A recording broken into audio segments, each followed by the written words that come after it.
What's up, dude? My main objective and purpose for this YouTube channel is to turn you into an absolute machine in the kitchen. I want you to have recipes in your cooking arsenal that are so good that your grandma is asking you how you made them. Make this Coq Au Vin one time and I guarantee you will be making it for many, many happy years to come. Now let's go!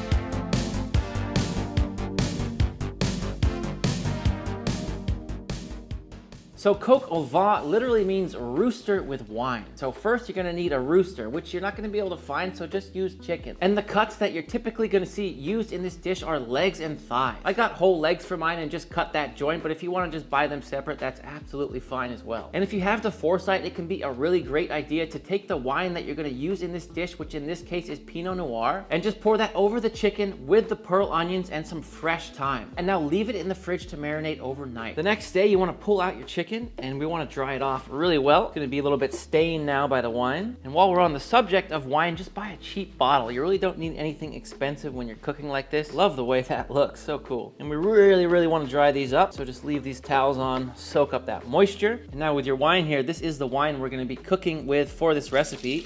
So we're definitely not discarding it. Just run it through a strainer. Save the onions and the thyme, obviously we'll be using those as well. And with the wine here, I'm gonna set it on the stove, cook it down by about 50%, burn off that alcohol. I don't know why, but this wine smells so good right now, just reducing, and I don't even drink. So I'm gonna turn that off. It's reduced now, I'm just gonna set it aside. Chicken's nice and dry. Now we're gonna season it up. Salt. Sergeant Gilbert, or should I say Sergeant Gilbert? I don't know what his French name would be, something like that. Is Gilbert a French name? I once had a French friend named Gaspard. Gaspard, if you're out there, man, I miss you, buddy. I just flipped those over. I'm doing the same thing on the other side. Typically in Coq Au Vin, you're gonna see lardons being used, but they are a little bit hard to find here in America. If you can find them, use those. The next best thing is just gonna be thick cut bacon. And what you wanna do here is just slice it into these sort of lardon shapes, little strips of pork belly. Something like this is just perfect. Now I'm gonna get that into a pan on medium heat, and we're gonna begin rendering out this bacon, getting it ready for the dish. That's all rendered off now. I'm just going to strain out this bacon. And I'm actually leaving the fat in the pan for now. I'm gonna definitely be eating 5 to 7 to 9 to 13 to 27 pieces of this bacon. Good luck not doing that. It's so good. Now we're gonna drop that chicken into the bacon fat, skin side down.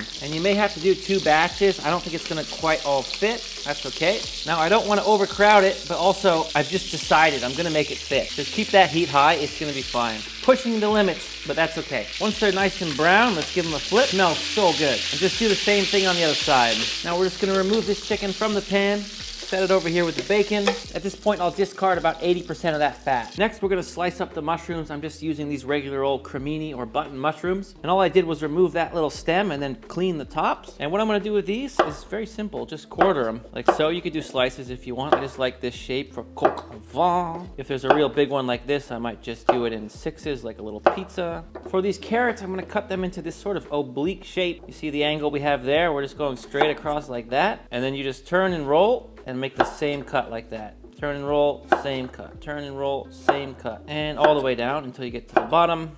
There you can make the angle a little heavier so they stay the same size. And what you're left with is this cool little shape that I quite like. Into the same pan here, I'm gonna add a little bit of oil. Heat's on medium-high. And a touch of butter, maybe a little more. As the great Julia Childs once said, and now here we go, in with the mushrooms. Oh, it's splashed, be careful. Maybe a little bit overcrowded, but hey, I'm gonna make it work. Just keep that heat aggressive. I'll tell you what, I absolutely love mushrooms. And check this out, the largest living organism on Earth is a honey mushroom species in the Pacific Northwest, which spans about 5.5 kilometers or 2,334 acres. It's estimated to be over 2,000 years old. What are you doing? That was in my, no, guys, I'm checking my text. I wasn't, it's not the mushroom thing. It took about 10 minutes to brown up those mushrooms. I'm gonna add in the carrots now. And I'll just do the carrots in here for about 3 or 4 minutes. All right, let's get that stuff out. Try to leave most of the fat in the pan, if you can. A little more oil going down, more butter going in, just a touch.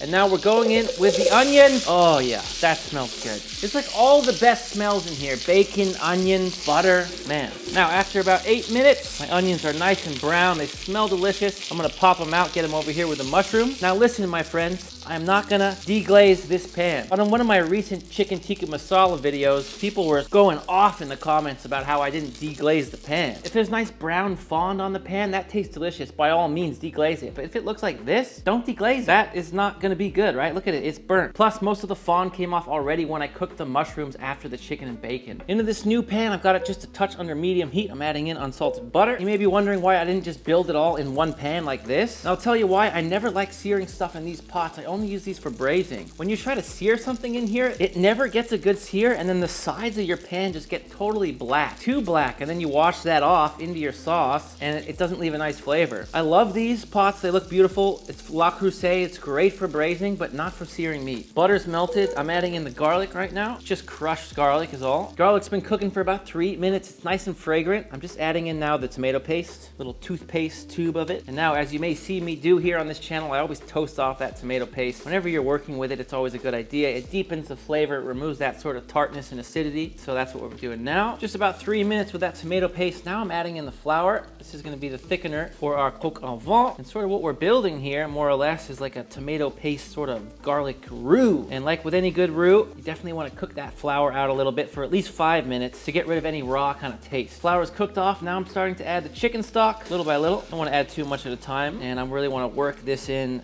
so I can get a nice smooth sauce. And you'll see it seize up, thicken up, just like it is doing right now. Wow, that looks so good. And then we add more. Coq Au Vin. Coq Au Vin. This is such a great recipe whether you're new to cooking or you've been doing it for a long time. Real crowd pleaser. And add a little more. Ooh. There's all our stock. And now I'm coming in hot with the wine. Don't forget the wine, kind of the name of the dish. Same deal, just work it in. Oh yeah, now I'm gonna bring this back to a simmer. Here we go, look at this, I'm so excited. Let's start adding in all the chicken. And the chicken is gonna raise up the level of our braising liquid in with all the vegetables. Oh, baby. Ooh, spread those out. Oh man, my mouth is just salivating right now. This looks so good. Fresh thyme going in, we'll pull that out later. And of course, the bacon and whatever drippings were on this tray from the chicken. God. Oh! Now, I'm turning off the heat. If you want, you could probably do this on the stove, although I'm gonna put it in the oven. Just set it and forget it. Well, not forget it, I'm gonna remember to pull it out after about 45 minutes at 350 degrees Fahrenheit. And if you know me, you know I love doing that little cracked lid so it can reduce a little bit but still breathe. I feel like if I have a lid on it the whole time, it gets a little bit too hot. You don't want to stress this chicken out. See you in a bit. Oui, oui. Was that good? No. Did that look good? Did it look good on camera? And while that cooks, I would like to make you aware of my ebook called Master in the Making with 55 of my personal favorite recipes over the last 5 years. And if you like this coq au vin, the boeuf bourguignon that is in that book is truly spectacular. It's one of my favorite recipes of all time. The link for that will be down in the description. Okay, my friends, here we go. 45 minutes later, look at this. My God, I can't tell you how good this smells. For me, that sauce is just absolutely perfectly thick. I don't like my sauces too thick. If you want it thicker for some reason, add another tablespoon of flour, but for me, oh Lord. Oh.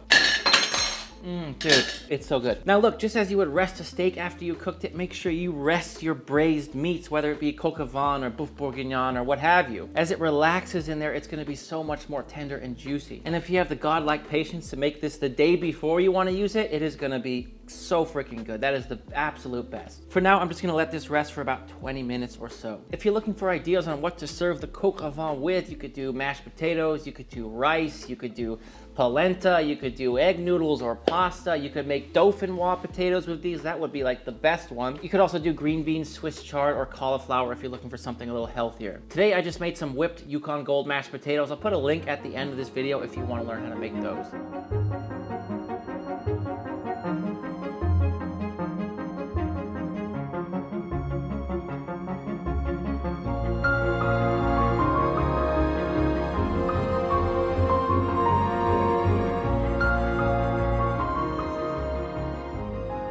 All right, Marcus, let's give this thing a taste, dude. Marcus has never had coq au vin. Not Coq au once. vin. You may do the honors, sir.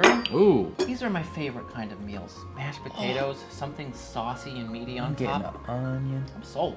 Careful. It's gonna obliterate my mouth. Maybe it's like- maybe give it a blow or two, man. Yeah. Wait, I'll let it drip. Oh, it's not that bad. It's not that bad. Oh my God. Yeah, I haven't even tried it yet. Dude, I'm so hungry. It's so good. Oh man, I'm getting onion. Oh, I'm sorry you guys have to watch us eat this. Oh yeah. Honestly, this might be so good if you lick your camera, you could taste it a little. Try it. Laptop or phone, give it a lick. Oh my God. All right. So the meat is really, really tender, but without falling off of the bone. Just make it, all right? Make it. Just make it, man. Just make it. Thanks for hanging out with me today in my kitchen. I really had a great time with you, Kevin. If your name was Kevin, that would have been wild. Hope you had fun hanging out with me today in the kitchen, learning about this new dish. I always like to direct new people down to the description underneath this video if you want to look at all the tools and equipment that I use here on this channel. There's a monster list down there, and it is a great resource for you for stocking your own kitchen. And if you want to keep learning today, here are 2 more comfort food recipes that are similar to Coq Au Vin that I know you're gonna love. Until next time, you know I love you and I'm out.